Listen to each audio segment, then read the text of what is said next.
Hello दोस्तों, आप सभी का स्वागत है आपके अपने YouTube channel education wire LMP में। आज हम लोग ईवीएस के कुछ महत्वपूर्ण प्रश्नों को हल करेंगे। ये प्रश्न आपके सीटेट एग्ज़ाम के बेस से काफ़ी महत्वपूर्ण हैं। तो स्टार्ट करते हैं। पहला प्रश्न, बिहार राज्य के लोगों के लिए मधुमक्खी पालन शुरू करने की सबसे अच्छी अवधि कौन सी होती है? ऑप्शन ए अप्रैल से जून, ऑप्शन बी जुलाई से सितंबर, ऑप्शन सी अक्टूबर से दिसंबर और ऑप्शन डी जनवरी से मार्च। तो यहाँ पे आपका उत्तर सही होता है ऑप्शन सी अक्टूबर से दिसंबर। अगला प्रश्न देखते हैं।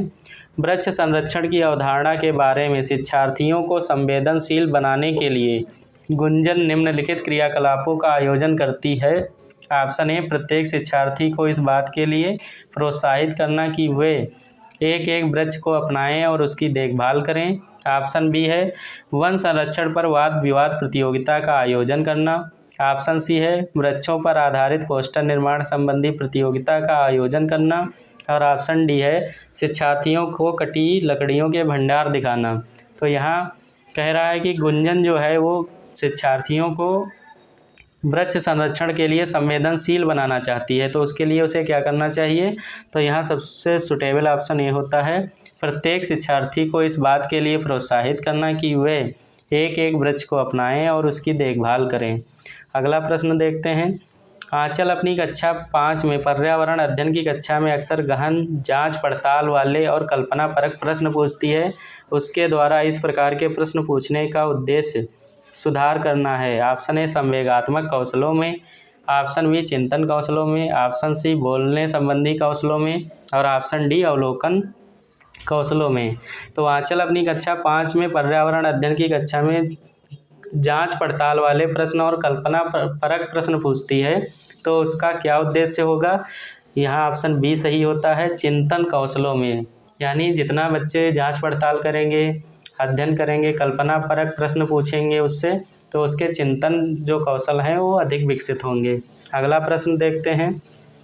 कक्षा 5 की पर्यावरण अध्ययन की पाठ्य पुस्तक के एक पाठ में सर्वेक्षण और लेखन पर एक भाग का मुख्य उद्देश्य है।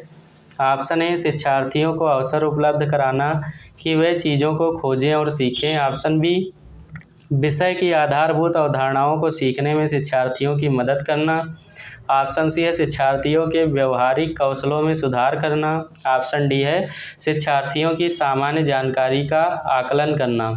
तो यहाँ पूछ रहा है कि कक्षा 5 की पर्यावरण की पुस्तक में सर्वेक्षण और लेखन नाम का एक पाठ दिया गया है। इसका उद्देश्य क्या है? तो यहाँ क्या सही हो जाएगा? ऑप्शन ए शिक्षार्थियों को अवसर उपलब्ध कराना कि वे चीज़ों को खोजें और सीखें। अगला प्रश्न देखते हैं। ईवीएस सर्वेक्षण, ईवीएस का संक्षेप में अर्थ क्या है? Option A environmental science, option B environmental sources, option C है एनवायरमेंटल स्टडीज और ऑप्शन डी है एनवायरमेंटल स्किल। तो ईवीएस का पूरा नाम पूछा जा रहा क्या होगा? तो इसका आपका ऑप्शन सी सही होगा, एनवायरमेंटल स्टडीज। अगला प्रश्न। भारत के मानचित्र में दिल्ली की स्थिति के सापेक्ष हिमाचल प्रदेश की राजधानी शिमला और मध्य प्रदेश की राजधानी भोपाल क्रमशः स्थित हैं। दिल्ली के किस ओर स्थित हैं? ऑप्शन ए दक्षिण पश्चिम और दक्षिण पूर्व में, ऑप्शन बी उत्तर और दक्षिण में, ऑप्शन सी दक्षिण पूर्व और उत्तर पश्चिम में और ऑप्शन डी है उत्तर पूर्व और उत्तर पश्चिम में। तो क्वेश्चन में पूछा जा रहा है कि हिमाचल की राजधानी शिमला और भोपाल की राजधानी मध्य प्रदेश की राजधानी भोपाल दिल्ली के किस ओर स्थित हैं? तो इसका ऑप्शन बी सही होता है उत्तर और दक्षिण में। यानी जो शिमला है वो दिल्ली के उत्तर में है और जो भोपाल है वो दिल्ली के दक्षिण में है। अगला प्रश्न। निम्नलिखित में कौन सा प्राथमिक स्तर पर पर्यावरण अध्ययन के शिक्षण का उद्देश्य नहीं है? ऑप्शन ए शिक्षक कक्षा कक्ष में कड़े अनुशासन सुनिश्चित करें। ऑप्शन बी बच्चों को प्रश्न पूछने के लिए अवश्य अभिप्रेरित करना चाहिए।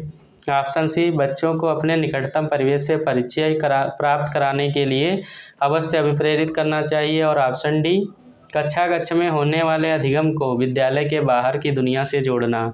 तो यहाँ पूछ रहा है प्राथमिक स्तर पर पर्यावरण अध्ययन के उद्देश्य नहीं है, यानी इनमें से कौन सा उद्देश्य नहीं है?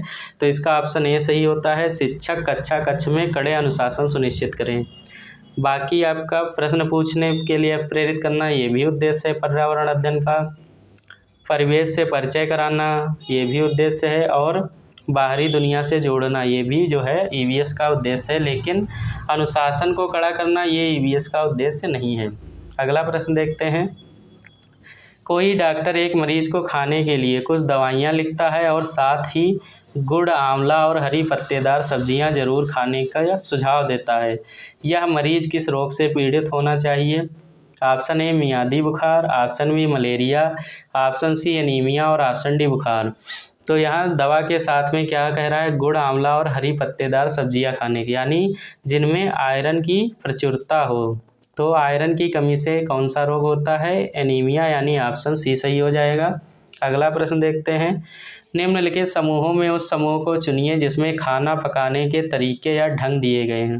ऑप्शन ए सेक कर, ऑप्शन बी उबाल कर, ऑप्शन ए सेक कर, उबाल कर, बेल कर, ऑप्शन बी है तल कर, भिगो कर, भून कर, ऑप्शन सी है सेक कर, तल कर, भून कर, और ऑप्शन डी है उबाल कर, गूंथ कर और भून कर।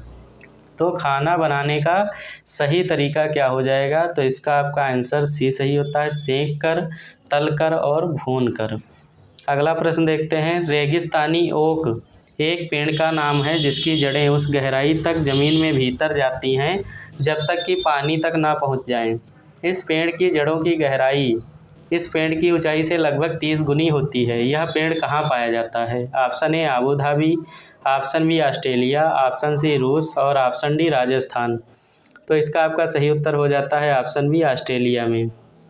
अगला प्रश्न। माउंट एवरेस्ट के बारे में सही कथन चुनिए। ऑप्शन ए यह नेपाल का भाग है और इसकी चोटी की ऊंचाई 8,848 मीटर है।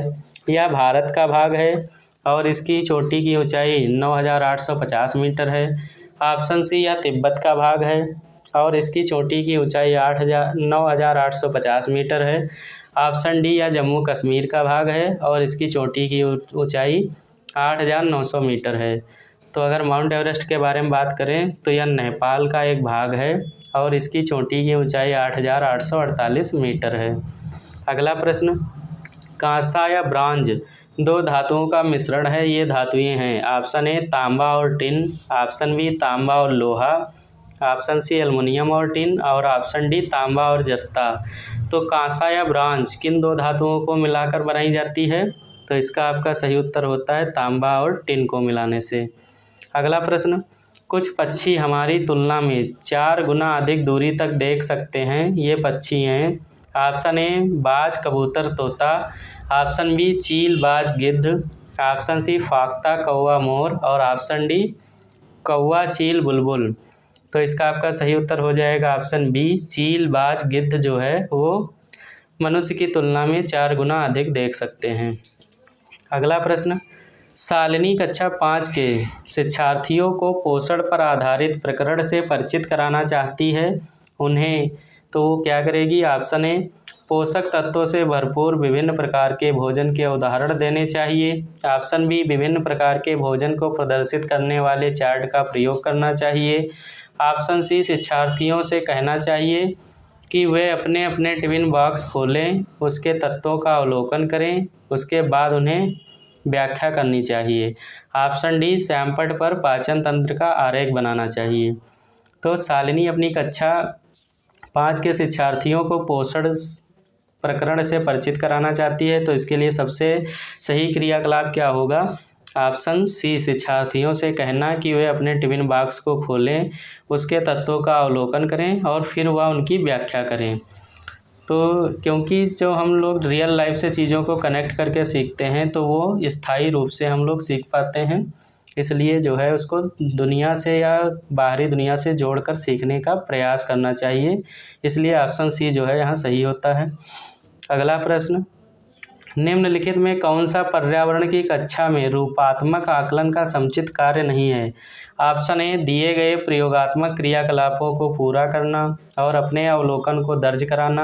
ऑप्शन बी है दिए गए प्रयोगात्मक प्रारूप के चिन्हांकन वाले आरेख बनाना। ऑप्शन सी है जल प्रदूषण की हानियों के बारे में चर्चा करना और ऑप्शन डी है पाठ में दी गई महत्वपूर्ण शब्दावली की परिभाषा की व्याख्या करना। तो यहाँ पूछ रहा है पर्यावरण की कक्षा में रूपात्मक आकलन का कौन सा कार्य नहीं है। तो इसका उत्तर आपका सही होता है ऑप्शन सी, जल प्रदूषण की हानियों के बारे में चर्चा करना, ये रूपात्मक आकलन का समुचित कार्य नहीं है। अगला प्रश्न, निम्नलिखित पक्षियों में कौन काफ़ी हद तक अपनी गर्दन को पीछे घुमा सकता है। ऑप्शन ए उल्लू, ऑप्शन बी कौवा, ऑप्शन सी कोयल और ऑप्शन डी मैना। तो इसका आपका सही उत्तर हो जाता है उल्लू। ये लगभग 360 डिग्री तक अपना सिर घुमा सकता है। अगला प्रश्न, ब्रेल लिपि में मोटे कागज पर उभरे हुए बिंदु बने होते हैं, यह लिपि आधारित होती है। ऑप्शन ए 6 बिंदुओं पे, ऑप्शन बी 8 बिंदुओं पे, ऑप्शन सी 10 बिंदुओं पे और ऑप्शन डी केवल बिंदुओं पे। तो यहाँ पे क्या होगा, ये जो ब्रेल लिपि है तो जो ब्लाइंड होते हैं उनको पढ़ने के लिए ब्रेल लिपि का प्रयोग किया जाता है और इसकी खोज लुइस ब्रेल ने किया था। इसमें क्या होता है, जो ये लिपि होती है ये लिपि आपकी 6 बिंदुओं पर आधारित होती है, यानी ऑप्शन ए सही होता है। अगला प्रश्न, हरप्रीत अपने शिक्षार्थियों को यह सुझाव देना चाहती है कि पर्यावरण संरक्षण के लिए किस प्रकार एक व्यक्ति सबसे अच्छे संभावित तरीके से अपना योगदान दे सकता है। उनका सबसे बेहतर सुझाव हो सकता है। ऑप्शन ए कार, स्कूटर आदि जैसे व्यक्तिगत वाहन ना रखें। ऑप्शन बी घर से बाहर अक्सर जाने आने से बचना। ऑप्शन सी अपने व्यक्तिगत वाहन के इंजन की नियमित जांच कराना और ऑप्शन डी है आने जाने के लिए सार्वजनिक साधनों का प्रयोग करना। तो हरप्रीत क्या कर रही है, अपने शिक्षार्थियों को पर्यावरण संरक्षण के लिए सुझाव दे रही है। तो सबसे बेटर ऑप्शन इसका कौन सा हो जाएगा, इसका सबसे बेटर ऑप्शन हो जाएगा ऑप्शन सी, अपने व्यक्तिगत वाहनों आने जाने के लिए सार्वजनिक साधनों का प्रयोग करना। ऑप्शन डी इसका जो है सबसे सही उत्तर होगा। अगला प्रश्न देखते हैं, हमारे देश के लिए नीचे दिए गए किस भाग में खाने की चीज़ें जैसे टेपियोका और नारियल को लोग अपने घर के आंगन में उगाते हैं और इनसे बने खाने का स्वाद बहुत अच्छा लगता है। तो ऑप्शन दिया है असम, गोवा, केरल, आंध्र प्रदेश। तो इसका उत्तर सही होता है केरल। केरल के लोग नारियल और टेपियोका से बनी चीज़ों को काफ़ी पसंद करते हैं। अगला प्रश्न देखते हैं, कक्षा 5 के शिक्षार्थियों में जिज्ञासा जागृत करने का निम्न में से सबसे प्रभावी तरीका है। ऑप्शन ए लिखित कार्य में उन्हें अधिक अभ्यास देना। ऑप्शन बी अक्सर इकाई परीक्षणों का आयोजन करना। ऑप्शन सी है गहन जांचपरक और कल्पनापरक प्रश्न पूछना। ऑप्शन डी है अधिक हस्तपरक अनुभव प्रदान कराना। तो यहाँ पूछा जा रहा है जिज्ञासा जागृत करने के लिए सबसे प्रभावी तरीका क्या है। तो ऑप्शन सी गहन जांचपरक और कल्पनापरक प्रश्न पूछना। तो इस तरीके से हम लोगों ने आज ईवीएस के 20 महत्वपूर्ण प्रश्नों को सॉल्व किया। आगे भी ऐसे ही महत्वपूर्ण प्रश्नों को हल करते रहेंगे। तो आप लोग ज़्यादा से ज़्यादा चैनल को लाइक, शेयर, सब्सक्राइब कर दीजिए, बेल आइकॉन को दबा दीजिए जिससे नेक्स्ट वीडियो की नोटिफिकेशन आपको मिल जाए। तो मिलते हैं नेक्स्ट वीडियो में, तब तक के लिए जय हिंद।